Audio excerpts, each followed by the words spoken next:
This property is condemned. But yes, this movie is condemned also.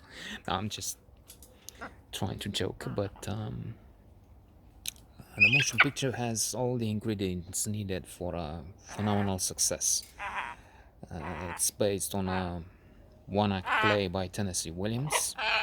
Indeed, there are hints, there are elements there that made this viewer recall the much more famous and successful Streetcar Named Desire and Stella. Where's Stella? Termina.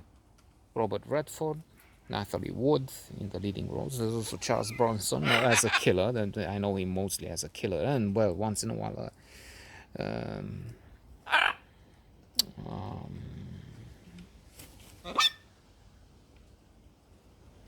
pistolero in Termina.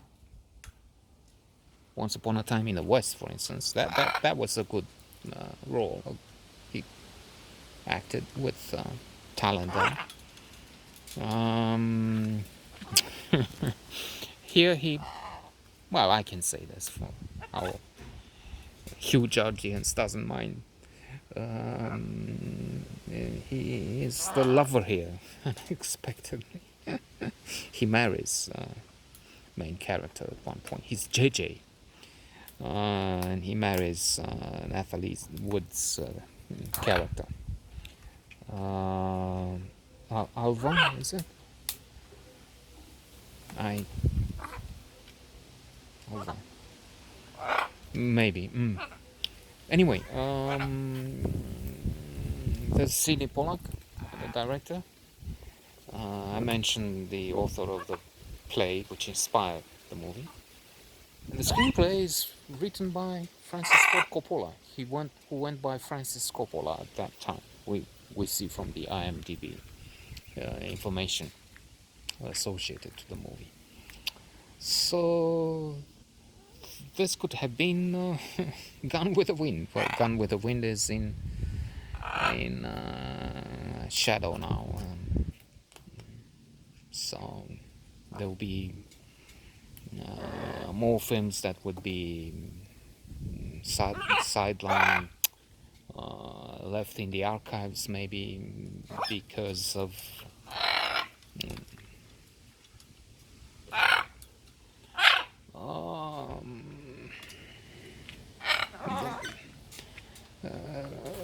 racial attitudes, racial problems,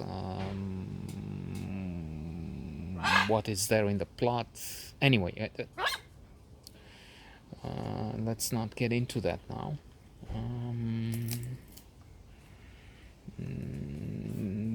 Especially because I don't know, on the one hand, these are masterworks, but on the other, indeed, we have to select and look at what is appropriate for the times, perhaps. So difficult to find the golden mean there, Aristotelian golden mean. I mean, choose between two extremes. The film is interesting. Robert Redford's character is complex because he's repellent for the population of this small town, where he has to come and announce layoffs. Somehow he reminds me of Termina, of the characters played by George Clooney and Anna Kendrick. Termina!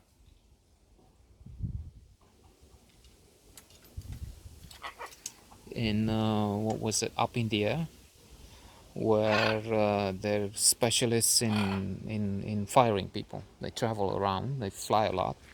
And George Clooney has accumulated, I don't know, 1,000,000 miles or something, which gives him some special privileges. Frequent flyer miles, and he will have the name placed on a gold somewhere at the airports, I don't know. And this is what Robert Redford is doing. ahead of his time in a way. He gets beaten by the locals because they will have lost their jobs once he is in town.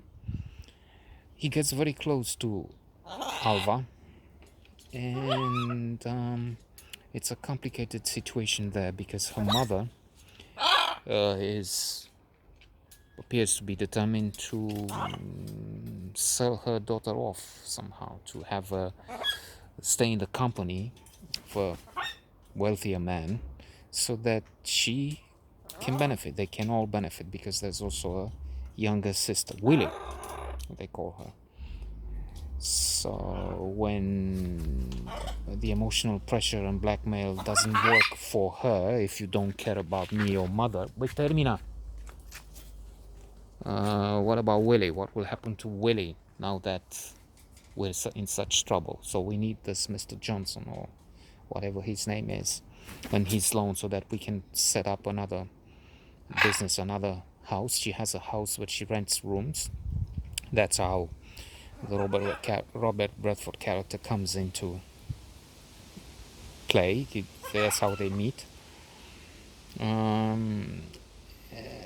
So do this for Willie. That's the blackmail, basically. There's a complicated web of relationships there. There's also JJ, aka Charles Bronson, who is interested in the daughter, not in the mother, but he is playing the boyfriend's part, mother's boyfriend's part, because he can thus stay close to Alva. And a face-off is provoked at one point. What do you say, JJ? Do you know he's interested in me, Mama? Will you marry me, JJ? Yes, I will. But no, I mean now. So yes, she's drunk, but she's also a wild card. Dai mi naman, magkaroon the wood.